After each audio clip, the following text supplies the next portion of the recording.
Yo, welcome back. Episode 21. CT and James here, the Cutoffs and Coffee crew. Hey, today we have an awesome conversation. We are talking to Joe Petrolla, the CEO of the company BluWinx. Now, we talk all things sleep, the negative side of bad sleep, the positive side of good sleep. Did you know 35% of people suffer from sleep insomnia? 35%. That might be you. If you feel like you're having trouble sleeping, if you feel like you're having trouble staying asleep or getting up or going to bed, any issue with sleep, listen to this conversation. You're going to get a lot of great information out of it. This conversation we have with Joe Petrolla.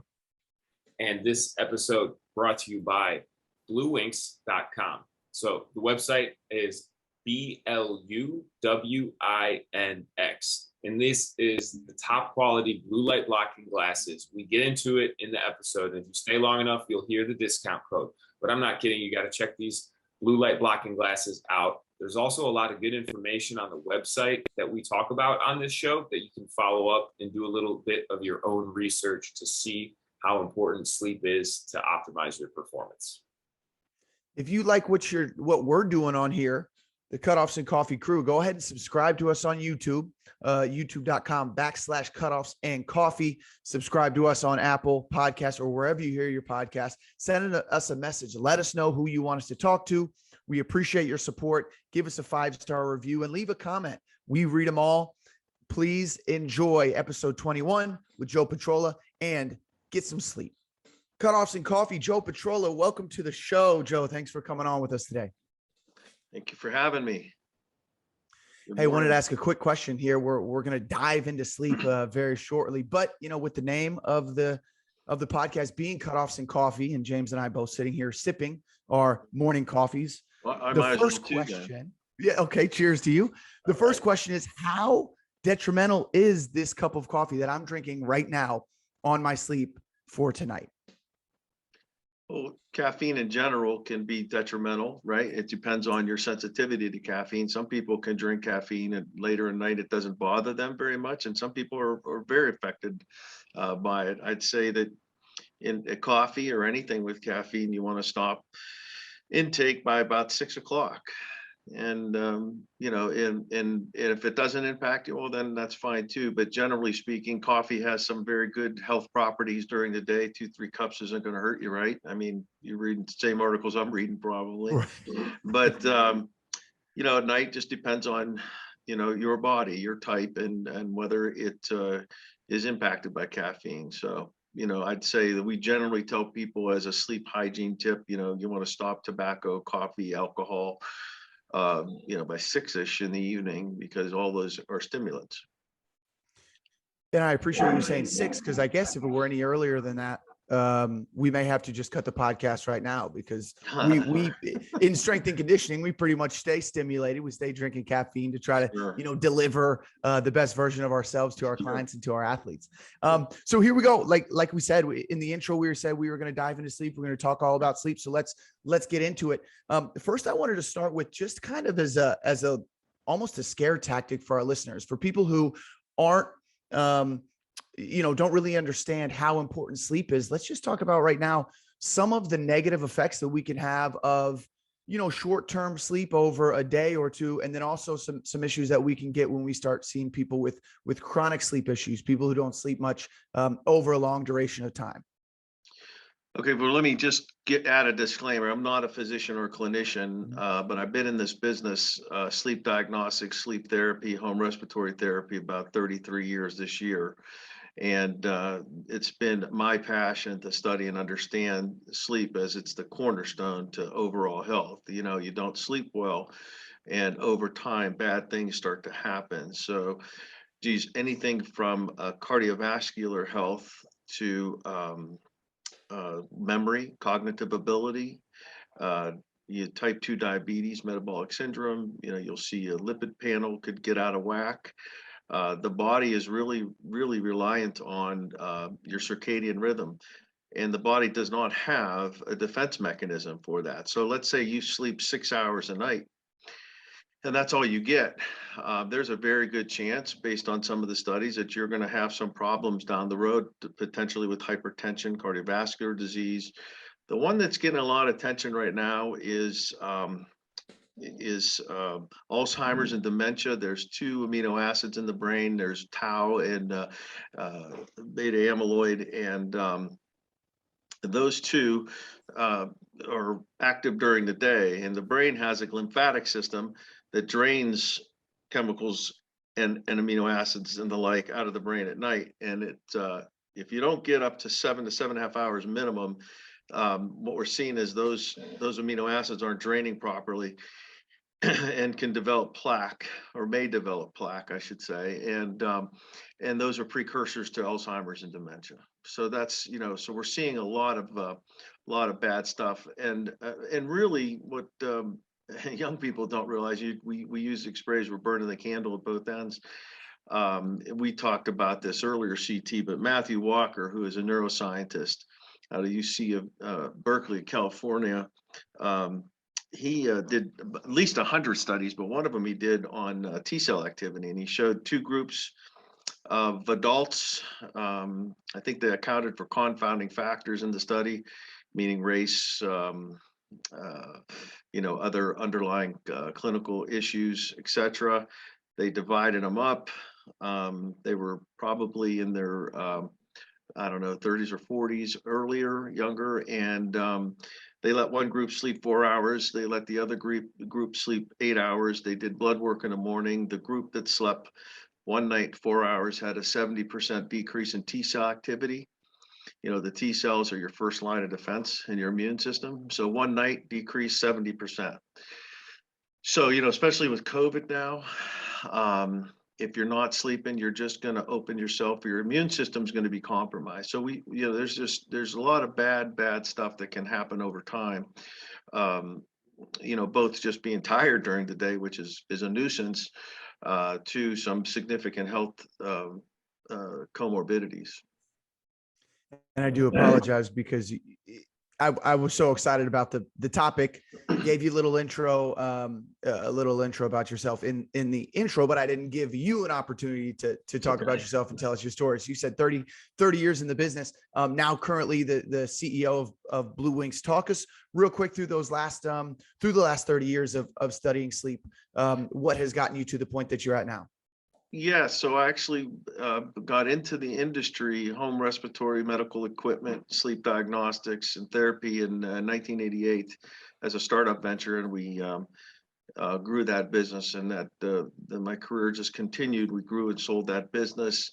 I continued in the business and did a number of things, from running companies to working for Respironics, which is now Philips Respironics, which is the manufacturer of sleep therapy and respiratory equipment. They're the largest in the world. During my time there, I was honored to manage Canada for them for a short time as an interim guy. So I got to see that healthcare system. And then in 2005, I opened a Delta Sleep Center Management Services company that we open and manage sleep centers. And then in 2018, we launched BluWinx. So I've been fortunate to do 3 pretty significant startups in my career, and they've all revolved in and around sleep diagnostics, sleep therapy, and home respiratory or respiratory type diseases. And they're fascinating, and sleep particularly is fascinating to me because, like I said at the onset, or we talked about, it is the cornerstone of good health. You don't sleep, you have problems. And I think that you see this probably on any blog, Facebook, Instagram, anywhere you look. And once people find out I have a little experience in this, like a party or someplace, then I get trapped and they ask 1,000 questions, but I don't mind. That's how you end up on podcast. Yeah, I don't mind because I'm passionate about it. It's fascinating science to me. And it's developing, and it's going to continue to develop because we just keep learning more and more and more. Like, we're finding out that there's circadian rhythms at the cellular level, and just fascinating facts that are, I think, if you take it serious and do your homework and you really do work on it without obsessing about it, you could change a lot about how you feel, not just short term but long term. So that's my background in a nutshell. It's been a lot of fun. I still am having fun. And I love doing things like this because I like finding people like-minded that like to talk about sleep science. Right. James, go ahead, because there was something that he brought up that I definitely want to touch on that you may be about ready to touch on right now. Yeah. So, I mean, the way that you're describing and talking about sleep and some of the negative effects that when we don't get it, and then how some of those can be mitigated, down the road just by being consistent with, a minimum of 7.5 hours. It's almost like the best medicine out there is to be getting good sleep. You've been in the field for, 33 years, a lot of different roles over the time. Did you have any paradigm shifting moments during your career that made you, go down the sleep route? Is this is what you wanted to do and be involved in your career? Funny you say that. My mom died at night suddenly of we believe heart failure, and she had significant OSA that she wouldn't get diagnosed. She just refused to treat it and diagnose it, and it was as simple as really taking care of that, and probably she'd be here today. So that was one of them, and and just seeing. Just seeing and working with patients as long as we've worked with thousands of patients, that have said, oh my God, my life went from me not being able to get through the day because of sleepiness, or, I had just terrible, whatever the problem is, hypertension, idiopathic refractory hypertension, which can be an underlying cause of mild to obstructive sleep apnea, and they do better. They do better when we get them sleeping and they stay sleeping, and a lot of those problems get corrected. So, but probably the biggest one was, seeing that we could have, maybe my mom being treated would have helped. Good question. Nobody ever asked me that. Geez, I'm sorry to hear that. So a lot of times in talking to our athletes, the conversation is, did you sleep last night? Oh yeah, I slept 10 hours last night. I slept 8 hours last night. I slept 6 hours last night, or whatever. We're starting to understand through studying the research that it's not all about how long you're in bed, right? And since I've started tracking sleep for the last couple of years, I've started to recognize that being in bed for 10 hours doesn't mean I was asleep for 10 hours, because there are different stages of sleep. Let's talk a little bit about the stages of sleep and the importance of each stage from my understanding, kind of my novice level of understanding. You've got your light sleep, you've got your time awake, you've got your light sleep, you've got your REM sleep, and you've got your shortwave sleep. And what I'm always interested to see when I wake up and I kind of get onto my sleep tracking devices to see how much REM sleep and shortwave sleep I had for that evening, because that will basically tell me how good my sleep was.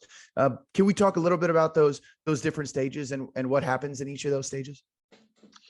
Sure. So there are stages of sleep. We typically measure those a number of ways, but in a sleep study setting, we have EEG monitoring. So we're really monitoring brave waves. Your stage 1 sleep, stage 2, 3, which is your deep sleep, is really restored, where you get in restorative sleep, the slow wave or delta wave sleep, and then REM, which we believe now is more related to memory and helping consolidate thoughts and help with your long-term memory. So, 7 to 9 hours of sleep is different than 10 hours in bed.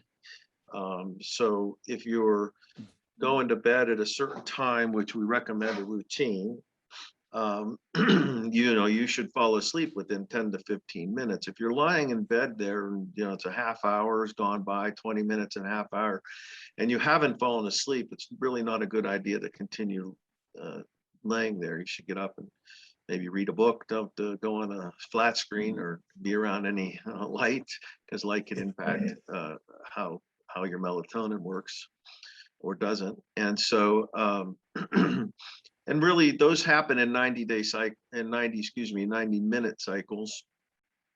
And that happens throughout the night. So, this is where it gets, complicated in that, you can have you can have something, you can have an acute insomnia, you can have onset insomnia, which means you just can't fall asleep when you go to bed because either for whatever reason, there's a lot of reasons, you're looking at a flat screen and the blue light is confusing your brain and not releasing melatonin to just maybe you're a night owl and it takes you a little longer to fall asleep. You're not an early bird. And so, we look at that. We look at people that wake up in the middle of the night. That's called maintenance insomnia. You wake up and you look at your phone and then you start thinking and then then you can't fall back to sleep. I hear that a lot, right? And then some people just have acute insomnia, which is, just a bad time. There's a wedding coming or some stress in the family that's keeping you from, getting good sleep. And then, chronic is lasting, a few months, it's a pattern now. And then we have comorbid insomnia. It's caused by some medication you're taking, so you're taking something that's causing you not to sleep. So, what you want to do is get into a routine where you're getting at least 7 to 9 hours and your restorative sleep. It's really tough to measure that unless we're doing a total polysomnography on you. Now, depending on who you talk to, can you wear something on your wrist or a wearable device? There's several out there. People ask me all the time. I never recommend any one particular because I haven't done the research on them. I sent you an article on one that was just come out from Germany. Some of the wearables, which I know you have, we were going to talk about. I'm sorry, I'm getting into it now, but some of the wearables are pretty good for cardiac tracking, AFib, and some irregularities in heartbeat. Some are getting better at measuring your SpO2, your oxygen saturation levels. I don't know enough to recommend or not recommend any. I don't know how they would, a wearable on your wrist would necessarily know whether you got into REM sleep or not, unless they're measuring and doing some kind of algorithm from heart rate and O2 sat. I mean, we could look at a pulse oximeter and see what we call a sawtooth pattern, which is, basically your saturation's going up and down by four points, for a period of time. Then we suspect that you might have hypopneas or apneas, but until we really study, it's hard to tell. So, I would tell your athletes that they want to get into a pattern, eating, they're taking supplements. Be careful what supplements you take. Any one of those supplements, most supplements are not really regulated. So I'm very, very hesitant on. You guys would know more about it than I would, but I would tell them that they want to get in a best a routine the best they can, and not be working out late at night, and making sure that when they wake up they feel rested, and don't just lay in bed. If you're up, you're up. Get up and move, and if you're sleeping, then sleep. But that's a kind of a long roundabout answer. I hope that wasn't confusing. No, that's great. You hit on a couple things that I'd like to go back and talk about.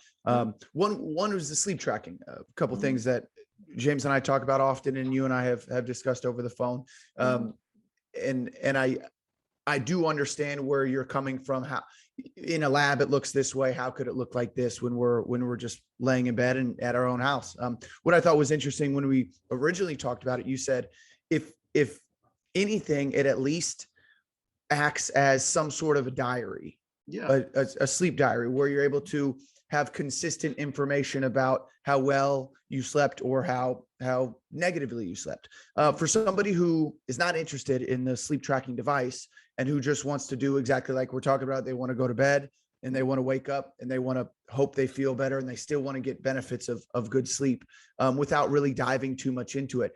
What would be some good places to start for them to be able to start tracking or making a diary of their sleep to the point where they can start getting benefits from it? Well, just to back up a step, I guess what I ask people when they ask me about wearables is I say, why are you wearing it and what are you going to do with the information? So, so why are you wearing it? Are you having a problem sleeping? Is there some reason you want to track your sleep because you think you're not sleeping well? Are you having other comorbidities that your doctor told you maybe are related to obstructive sleep apnea or potentially from insomnia? And then what are you going to do once you get the information? What are you going to do with it? Are you going to go to your doctor? Are you going to go to a sleep doctor? So are you going to try to do it on your own? You're going to try to help yourself, which is very dangerous in sleep, very dangerous. I talk to people and say, oh, I do 5 milligrams of Benadryl. And I said, that's terrible. That's terrible. It's addicting and it's going to screw up your sleep staging and it's bad for you long term and you don't get restorative sleep. The other one I hear is melatonin. Oh, I take, 30 milligrams of melatonin. I said, really, how did you know to take 30 milligrams? And how do you know how much melatonin is in that over-the-counter melatonin tablet? You don't. And melatonin is a hormone released from the pineal gland that first goes through a pretty complicated chain reaction in your hypothalamus and the suprachiasmatic nuclei in the brain, and then triggers the pineal gland to release melatonin based on light and dark. So how do you know how much do you need? And what do you do to the pineal gland over time if you keep self-medicating? So, those are some of the questions I ask about wearables. So now you come to the point where you say, I'm in fitness and I want to make sure I'm sleeping well. Then, what are you tracking and how accurate is it? And then I would say that I'm not saying you can't do it. I'd say, we have something called Actigraphy in sleep, and it's a watch. And it basically has a gyroscope in it. It tells us body position. And doctors use that along with a diary. And they try to see, how you're moving and how much you're moving, and plus your notes. And we try to put that together. We may add something down the road. We may add pulse oximetry just to make sure there's no desaturations happening at night. But that's the doctor's call. And that particular product has gone through FDA testing. And so we feel pretty confident with the information we get from it. I'm not saying that what you're wearing isn't accurate. I wouldn't want to say that because I don't know that for fact. I would just say, what are you doing with it? And what are you going to do with it if you find out there's an anomaly? Are you going to self-medicate? Are you going to self-treat? Or are you going to go see a sleep doctor? I would highly recommend, if you start seeing anomalies in your sleep, you go see a sleep physician, because you could screw up your circadian rhythms. And once you screw up your circadian rhythms, it could take months to fix them. And if you don't know what you're doing, it could get worse. So that's, so I tell people, routine, or you what's your chronotype? Are you a night owl? Are you somebody that stays up late at night? Or are you somebody that has to be in bed by 9 o'clock? I happen to be a night owl. I typically, my routine's 10:30 to 11:30. That's a night owl for me because I'm 58 years old. It used to be later than that, but that's my routine. I wear my glasses, I read, I like to read articles, and the TV's on, maybe I'm half watching and reading, and I usually get up around the same time every day, 7:30-ish. I make sure I'm, that's my routine. It's not exact to the minute, but it's a routine, and I don't feel I feel refreshed when I wake up. Now I get blood work done for other reasons, and those numbers are right. So I'm usually feeling good about what's going on, right? But again, I think there's the thing we see now a lot in doctors' offices. Don't let your Google search get confused with my medical degree. You have to really be careful what you're reading and where it came from. Is it an independent source? Is it a good study? How was the study constructed? Is it longitudinal? What's the end size?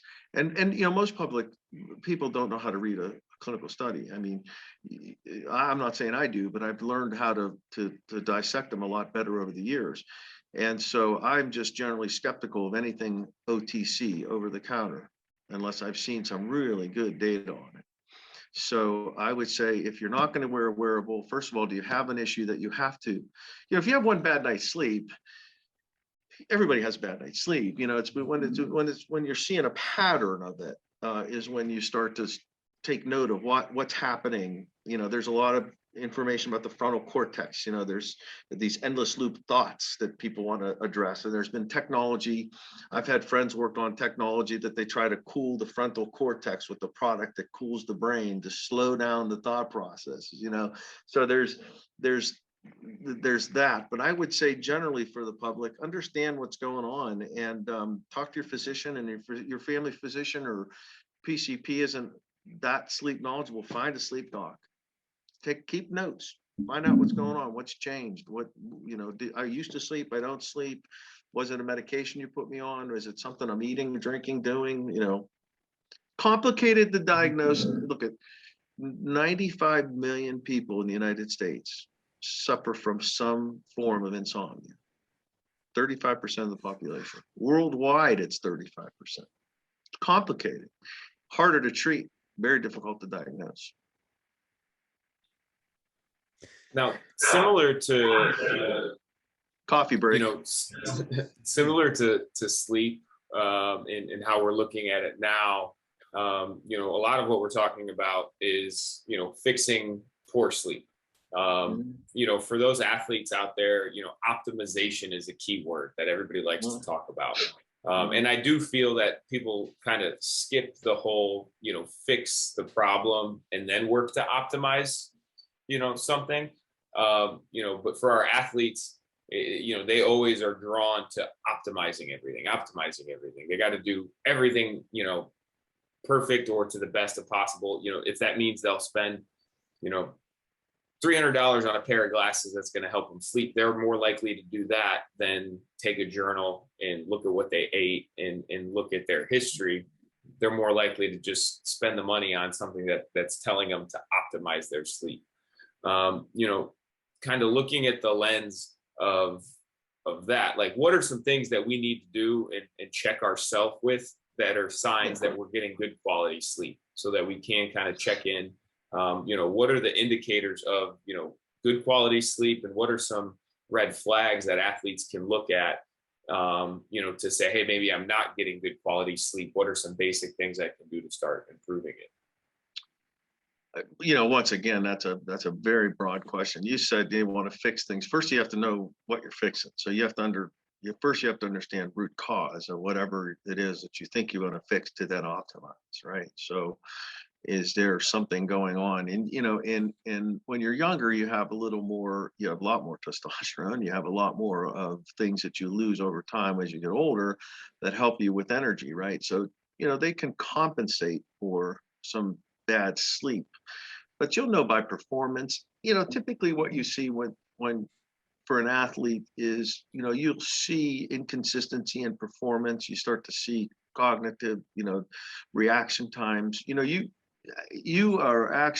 reaction times are worse with sleep deprivation than they are when you're drunk, legally drunk. So, you know, you'll see reaction times, you know, general quickness, body movement. And the other thing you start to see is injuries. You know, injuries start to pile up. You know, you're not at your best, and you're tired, your body's tired, and your immune system's lowered, and then you're pounding it with these difficult high intensity, probably interval training type workouts, and then you're not sleeping, so the body's not healing, and then you start again. So you're not getting the body's not getting a chance to heal, and then you see you'll see lack of performance. You know, athletes can't hit for baseball. They don't hit as well because they're cognitively, they drop more footballs. They miss more shots in basketball or whatever the sport that they're doing. They're not as sharp as they typically would be if they're fully rested and healing. You know, I'd say, you know, I tell my son, who is a college athlete, sleep. I said, if you don't get sleep, you're going to be prone to performance and injuries and sickness. You know, you see these kids come in, I know you do. They constantly have a head cold, or they got they got some type of flu bug that they got, and it's, you know, because their T cells are compromised. Their T cell first line of defense immune system is compromised because they're not getting enough sleep. So those are some of the things you'd look for. it's hard, because they want to push, and I get that, but it's like anything else, the word TOO, too much of anything, lack of the right things are going to impact performance. You're not going to get optimum performance. And if you're not sleeping, I can guarantee you it's going to impact your performance. Joe, did that answer? Yeah, no, absolutely. Thank you. One big thing that I recognized with tracking sleep was the difference between basically, we'll call it sober sleep, sleep on a Monday or Tuesday or Wednesday, and then sleep after, on a Saturday night after, most recently we've had a couple weddings we've been going to. James got married recently. Hey, congratulations. And thank you. Without understanding tracking my sleep, I would have thought that the 10 hours I spent in bed after James's wedding was a good thing. I go back and I review my sleep, and I had no REM sleep. I had very little shortwave sleep, and I was basically awake the entire time. What effect does, and if we can even understand just from the question, 10 hours in bed, no restorative sleep, what type of effect would alcohol have? Because we talked a little bit about the melatonin. Another thing that I have a note of is ibuprofen PM is another thing that I see often for athletes who are sore and want to get to bed. Right. And we talked about Benadryl a little bit. What kind of negative loop do we get in for our athletes who train hard Monday through Friday, give it everything they have, try to dial everything in, like James said, try to optimize everything, and then on the weekend drink for 2 or 3 days, and then come back Monday and try to do it all over again? How poor of a consistent routine is that to have, and what are some of the negative effects, if we don't obviously understand just from how we feel, might that have on our brain and on our performance? Yeah, just pretty much all the things we've talked about so far. Again, assuming your tracking device is accurate and you didn't get into REM sleep, which that's it, let's just say it is, that's not surprising. Alcohol starts out as a depressant and it ends up as a stimulant. And so, a lot of people will recognize, you drank too much of whatever you drank that night, usually dark, like bourbons and the such, they'll get you later on, and you're just wrestling, you're tossing and turning, or you're not sleeping very well. So, generally anything that impacts sleep, that then you think, you really don't catch up or bank sleep. Okay. That's just not how it works. So, if you didn't get restorative sleep and you stayed in bed, you should probably still wake up, and you have, like, some people describe them almost as like jet lag feeling the next day. You just can't keep going. You're struggling to I got to go to the gym, and you go to the gym and you're just struggling through the workout because you didn't sleep. So all the things that we talked about, start to happen to your body, and you only need one bad night's sleep to have the effect the next day. And people say, how do you measure yours? I say, I can tell by the next, if I have excessive daytime somnolence, excessive daytime sleepiness during the day, there's a pretty good chance that I didn't sleep well that night. Something impacted my sleep such that I can't keep my eyes open. That's a bad night's sleep. In this instance, I'm not sure I need a wearable for that. And I'm not saying you shouldn't, but there's some things that just tell you that. You go to the gym, and whatever you did, it's leg day, and 400 on squats is no issue, and you can't get it off the bar that day, off the rack. You're tired. Your body's trying to tell you something. You're tired. Now you have to kind of get back into your routine and start to rest properly again. Let's talk about what a good routine would look like. I know you mentioned consistency, and from my understanding, it seems like consistency, going to bed and waking up seems to be one of the biggest and best things that we can do to improve sleep, just as far as their circadian rhythm goes. What are some good things? And we had some questions from Instagram about the kind of food timing, and also we look at blue light timing and television timing and all that kind of stuff. Let's talk a little bit about, the best kind of timing around our sleep routines that we can have to to hopefully better and maximize our sleep. And something that, you know, maybe people can take away from this question in this conversation right now and start doing tonight to help them, you know, benefit their sleep this evening. Okay, so that's something that happens in medicine all the time. You know, everybody wants to, you mentioned something earlier about, you know, instead of, you know, shutting your phone off at 2 hours before to go to bed, people would rather buy a pair of glasses. That's the impetus of BluWinx. I know people won't do that, right? You know, there's a study done that said, you know, if you can lose weight and your hypertension gets better, or take a pill, what are you going to do? And 78% people said, we'll take a pill. So, you know, that's human nature, right? So I think you have to really, you know, it's like anything else. You got to commit it to the right diet, which you guys help people, right, with right foods. You know, when you don't sleep, you crave carbohydrates and you crave sugary foods when you don't sleep, right? You start to crave the wrong kinds of foods. So it's, you know, I'm not, you would know way more about diet than I would, but I would say, generally speaking, if you talk to any physician, they say a diabetic diet's the best diet you can use. You know, it's really portion control and what types of nutrients you're getting from proteins and starches and carbohydrates and etc. You know, any you know, the body, like people that get into a one type, well, I'm not going to eat any carbohydrates, or I'm not going to eat any of this. That only can last so long. You know, because the body requires a mix of those nutrients. You guys know that, again, better than I do. So I think, you know, if you're having a problem sleeping, what can you do is start to try to understand, you know, what are you doing?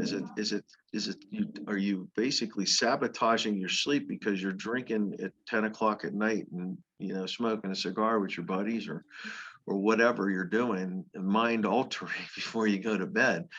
I think, you know, the whole idea before to go to bed is to start to slow down, you know, start to get into a mode of it's time to slow down. So what can I do? And there's things that are really, really beneficial. Mindfulness is very beneficial. But what we're learning now about people with insomnia is something called cognitive behavioral therapy for insomnia is by far has been shown through studies to be the most effective for helping people with chronic insomnia. So, you know, understand what's keeping you up at night. Is it what you're eating? You know, if you have reflux and you're eating, you know, pizza at 10 o'clock at night, you're probably going to have heartburn at night. It's going to wake you up, you know, you know, right?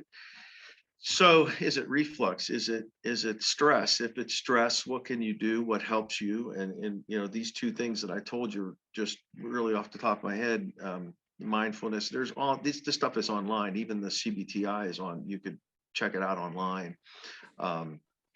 But these are types of things, you know, any light before bed is going to be kind of the brain, you know, the brain really works, and our system works on light, dark, period. That's it, light, dark. When it's dark, we're supposed to sleep. And when it's light, we're supposed to be awake.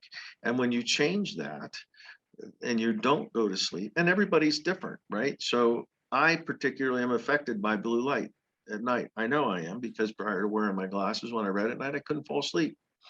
When I wear my glasses, I fall asleep. I'm not saying it's the right thing to do, but I know I'm not going to not read before I go to bed, right? So I had to have a solution set. So understand, is it blue light? Is that causing it? Then address it. And then, or is it food? You know, I'd avoid, you know, trying to do anything that's going to involve some real critical thinking late at night. You know, I have a general rule. I don't do meetings early in the morning anymore. And I try really not to do any critical thinking late at night. You know, 2 times, you know, there's chemicals in the brain like adenosine and you know, we always talk, well, I'm gonna have a cup of coffee in the morning. Well, if you didn't sleep well, there's still, the adenosine hasn't drained properly from your brain. That's not gonna maybe help you. You know, so how does that work in your brain, right? So I'd say tonight you want to do, there's some really basic things, you know, keep the room dark, dark, dark, dark, light, body temperature, melatonin. You want to make sure you're releasing melatonin at the right time. Depending on who you are, the blue light from a screen 2 hours before bed can delay the release of melatonin by 3 hours and 50%. Okay, so that's a perfect way to get the start of something called onset insomnia. So maybe it's blue light. Yeah. So you have to try to understand that. Room temperature, 68 to 70 degrees is what's recommended, and noise, you want to keep, and typically you don't hear anything in stage 3 sleep. So if you're hearing stuff all night, you never got into, in the deep sleep. That's typically when, if something bad happens in your house and you're in stage 3, you hope you have a good fire alarm or a good dog. But, that's typically when you're not going to really be aware of what's going on, right? You're aware all night, you hear everything, and you're like, what the hell is that? And you're moving around, and and we didn't even talk about stuff like restless leg syndrome or, other things. So tonight, what do you want to do? Be aware of what's keeping you up. Try to start a journal and see what's happening in your life. Is it just a bad day at work, or or you hate your job, or, is it something that's stress related? And again, are you just poor eater? Are you eating giant meals before you go to bed at night and your body's working? Your body has to digest that food, which means it's got to work. It's tough to sleep and work, right? So, and for you guys, you almost want to understand their chronotypes. When you go to sleep, what do you do before you go to sleep? What are you doing? When you wake up, how do you feel? Do you feel rested, or are you still very sleepy and you can go right back to bed? How long does it take you to get up and moving? It shouldn't take you forever, and it shouldn't take you forever to fall asleep. I just read an article and I sent you guys that sleep review. It said something about warm milk, the old, the thing, drink warm milk. Well, turns out there's some studies being done on the peptides in milk, and there might be some science to warm milk helping you sleep at night, believe it or not. I wouldn't hang my hat on it just yet, but so understanding your chronotype and then try to avoid things that are going to bother you, alcohol, caffeine, eating late, screen time, and depending on your sensitivity to blue light, that could be really a big thing. And if you listen to Matthew Walker, who we talked about earlier, he says when somebody has a circadian rhythm problem, they really focus on 3 big buckets. They focus on light, body temperature, and melatonin. Light, body temperature, and melatonin. And then, if you're on a medication and you notice that you went on this certain hypertensive medication, all of a sudden you find yourself not sleeping, well, talk to your doctor. They may have to change a med or change how you take your meds or titrate it differently, so could be a comorbid effect, right? Anything related to something other than, something added to the system that was not natural, like a medication. You had talked a little bit about, and let's transition because this is such a big part of what you do and what you're passionate about. Tell us a little bit about the negatives of blue light. I think it's something that we hear all the time, but we also, until we really dive into it, don't really realize how much we're exposed to. A couple of years ago, James and I started wearing the glasses even at work, because the bright LED lights at the top of the facility we would recognize would just give us a headache. It would be tough to get home from the gym at 9 and try to start getting ready for bed at 9:30. Tell us and the listeners a little bit about the negatives of being exposed to all this blue light, what actually blue light is, and then tell us about BluWinx, why you're such a proponent for the glasses. So about blue light, the impetus of my interest in blue light came to I started looking at there's at least 100 recognized sleep disorders. Again, sleep medicine to me is fascinating, and still it's I don't want to say infancy, but certainly so much more to learn. Even from just stuff that we know today from the time I got into it is amazing. So, and it's not going to stop, because we're going to just keep studying and looking at this stuff more and more. But it's undeniable that light in general, again, goes to circadian rhythm, light and dark. So people say, when did this type of insomnia start? And if you listen again to Matthew Walker and others, they'll tell you, well, the invention of the light bulb. As soon as we introduced light at night, we started introducing problems falling asleep. The difference in with blue light and once again, this is not my field of expertise, but in physics, light happens in wavelengths, and blue light is a shorter wavelength than the other colors, and they're therefore a stronger wavelength. So the sun delivers the same nanometers of high energy violet light that your flat screens do, and at a higher degree.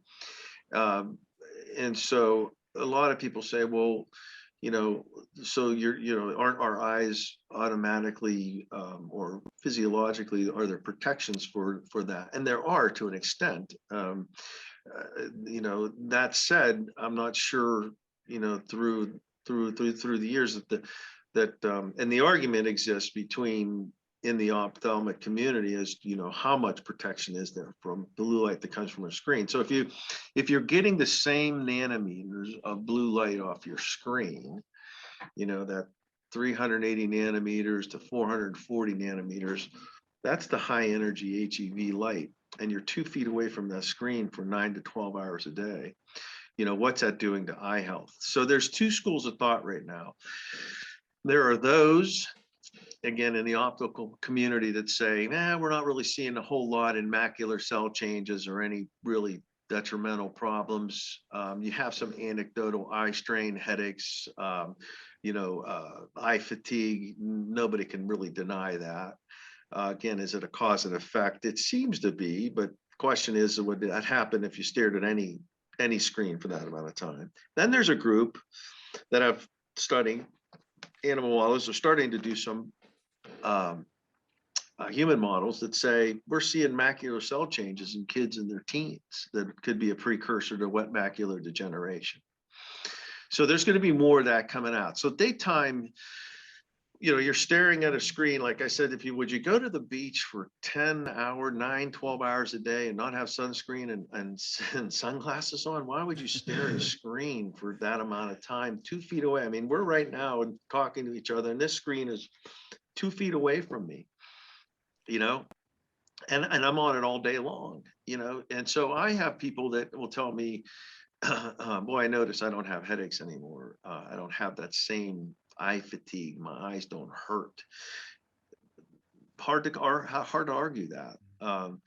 So again, if we're working on the theory of circadian rhythms, and we know that the body wants to work and the brain has a very sophisticated chemical chain reaction, depending on light and dark. And if you're looking at a screen, it's the same nanometers as the sun. What do you think it's going to do to how your brain works for melatonin release? So there's very, very little argument on the impact of blue light and at night. Now, everything happens in a spectrum and in life, and specifically in health. So some people will be more susceptible to the blue light. Some people may be less.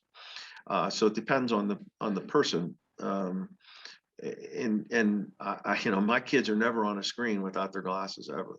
That's just, there's no downside to protecting your eyes, and there's really no downside to making sure that your melatonin's not getting screwed up at night. When you're right. I mean, I literally get, and you would know the same feeling. You're watching something or you're reading something, and pretty soon you're asleep. You can't keep your eyes open. It's tight. Boom. I go to sleep, but I know it's time to go to bed. And I've noticed that pattern since I've been blocking or filtering the blue light. So again, blue light, shortest wavelength, gets to the retina. It's the light that gets to the retina and the macula. Because it gets to the retina and macula, it gets to the hypothalamus, which then triggers, again, the suprachiasmatic nuclei is the control center that tells the pineal gland to release or not release melatonin. And that science is pretty sound. So, once you start screwing up your melatonin release, then you screw up your bedtime. And then let's say all of a sudden you used to go to bed at 11. Now that's turned into 12. You still have to get up at 6 because you got to go to work. Now you've cut your sleep time, and now you have other issues. So it becomes a cascading effect. And I tell people it's really cumulative in this too, right? So the example I give them is, if you had a pot of water on a stove and the stove is off, and you put a frog in the water, and you slowly turn up that heat, that frog will stay in there until it dies. If you boil the water and put the frog in, it's going to hop out, right? So it's this cumulative effect that's happening with obstructive sleep apnea or whatever, insomnia over time. You'll say to somebody, geez, I never had a problem with geez, all of a sudden I'm type 2 diabetic, or my gosh, I can't control my hypertension, or this is happening or that's happening. Well, these are cumulative effects of over time of poor sleep. And so I tell people, listen, you're probably not going to shut down so high energy, the new light bulbs, guess what? They emit the same nanometers of blue light. So, are you going to sit in a room with a soft light and a book, or shut everything off? Most people will tell me no. Again, take the pill, not to lose the weight. So we came up with the idea of a high quality lens, which is made by, in this instance, BluWinx is made by Kodak. It's called Total Blue. It's Kodak, and we can tell you specifically with the spectrometer what we filter, how much, and and they come with anti-reflective coating, UV protection, so at night for glare and so forth too, anti-reflective coating, and also lets the good light in, it keeps the bad light out, and that's real general terms. Somebody would call me to task on that statement, but and then also anti-smudge, anti-scratch. So we wanted to put out a quality product, and nobody can call me and say, I bought these and they're junk. They're just not. I mean, and I've never had anybody buy them and say, and we did that on purpose. Hope everybody's enjoying this conversation with Joe Petrolla, the CEO of BluWinx. Like we promised in the intro, we are giving you a 10% off, a special Cutoffs and Coffee listener 10% off discount for any order on BluWinx.com. At the checkout, type in coffee, COFFEE, to receive that 10% off of your blue light blocking glasses. Remember, BluWinx is brought to you by Kodak Total Blue. It's the highest quality lens. It's maximum filtration of the harmful blue light, 100% protective against UV rays, scratch resistant and anti-reflective, no color distortion, no amber tint. These are the best blue light blocking glasses on the market. Remember, go to the website, BluWinx, BluWinx.com, type in coffee, COFFEE, at checkout to receive 10% off. All right, now back to the conversation. And we kind of went direct to, we went direct to consumer, because I know that, here's what I know about medicine today. People are looking for alternatives. People are doing more research online, and there's really very few, and I feel that are really clinically efficacious. People will buy anything if they think it melatonin, my pillow. My pillow got sued because some woman said in a commercial that she once helped me get into REM sleep. Well, how the hell would she, then know the pillow? There's no, it's stuff like that. Like even, not to get off on a tangent here, but I just heard a commercial for Sleep Number Bed that claims it knows when you get into REM sleep, and I don't know how it knows that, but they're making, so anyway, the idea of sleep as it relates to blue light became evident to me, that people were not going to shut their screens down, that people were going to continue to do what they do. And if we could come up with one really key factor of filtering or blocking that bad light before bed, we would help, or we could help a population, or it may not be the answer, maybe part of the answer. For some people, maybe it is the answer. I wouldn't, but for many people, it's maybe more than just blue light. But blue light for sure, right before bed, and depending on your susceptibility to it, can be detrimental to both onset and maintenance insomnia. Joe, when should we start blocking blue light? You mentioned just before bed. Is it hours before bed? Is it any time depends on who you, what's that look like? Yeah, it depends on who you believe or what you read. I've heard anywhere from half hour to 3 hours. I tell people 2 hours. So if you're going to not wear protection, I wear protection. So during the day, we're trying to protect our eyes for that HEV, which is about that 380 to 440, about 420 in most, to 440 on most screens, is what we're trying to really, we're filtering, and our lens is above 80% of that. And then when we get above that 440 to 450, 460, that's for the melatonin, and we're also filtering less at those levels, but we're still filtering at that, and with the anti-reflective coating. So if you're going to not wear protection and you just want to be a purist, then you would shut everything down about 2 hours before you go to bed. And it will take you about 3 to 4 days, 3 days on average, for your body to adjust. So you won't know you won't notice a difference the first night. You may not notice a difference the third or fourth night. Yeah, I know we have talked about all the benefits and the different feeling of your eyes when you take the glasses off and go to bed, as opposed to where you just sit there and stare and watch television and almost get a level of strain, as opposed to a level of fatigue when you're actually wearing glasses and you're blocking the blue light. And I did recognize pretty much immediately when I started a couple years ago wearing them. And so I appreciate all the hard work you do and the information you're sharing about it, James.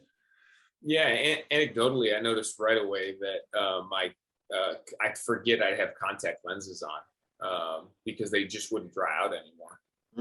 And so I would go to take my blue light glasses off and go to bed, and then realize like, oh, wait a minute, I still got to take my contacts out.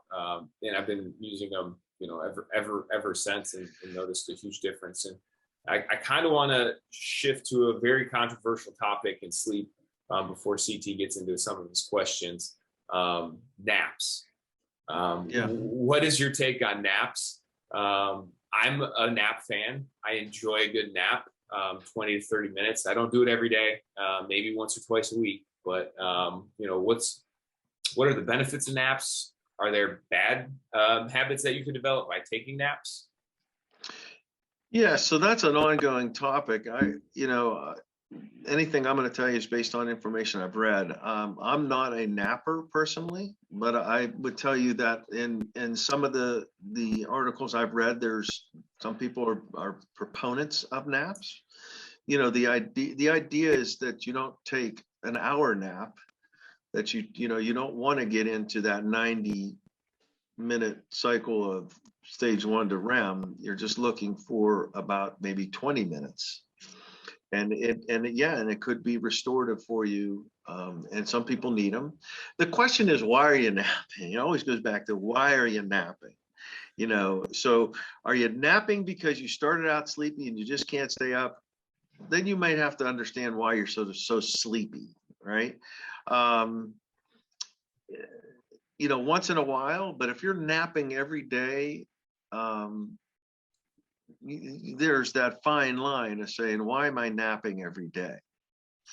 Could it be schedule? Maybe your schedule is such that you're up really early because you're training somebody, and you need that break in the afternoon. Well, maybe that's okay.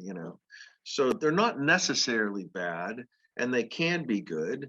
And at the same time, depending why you're taking your naps, you just want to understand that, if you're not falling asleep while you're talking to somebody, it's not narcolepsy.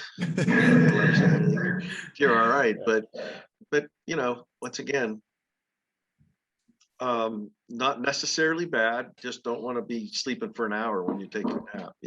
15, 20 minutes, generally speaking, is what I've read. Yeah, it's a great question. I was laying in bed last night, getting ready to go to bed, thinking about asking the question about naps. That's Everybody funny, asks me about that, and I'm very susceptible to light. If it's light out, unless I'm sick, like I'm sick with a cold, or I'm not feeling well, or I did something like, I play music, and I did that for years. I stopped playing and I started playing again for some fun. And I noticed since I've been doing that I have that jet-like symptom sometimes the next day, because I can't come home and go right to sleep because I'm all wired up, And I noticed that the next day I'm looking to take that nap, because I didn't. In that instance, I know I didn't. I screwed up my routine. So naps are only for rock stars. Yeah. Remember that, James. I only wouldn't for go rock that. stars. Not sure I qualify, but okay. I do want to answer some of these questions, Joe, from Instagram. Then we'll let you get going. Yeah, no worries. We have discussed a little bit about some of these, so don't feel like you need to go too deep into them. but they were some things that I had mentioned to some followers and some listeners that we would get them answered. One, not only from Instagram, but from my daily personal life with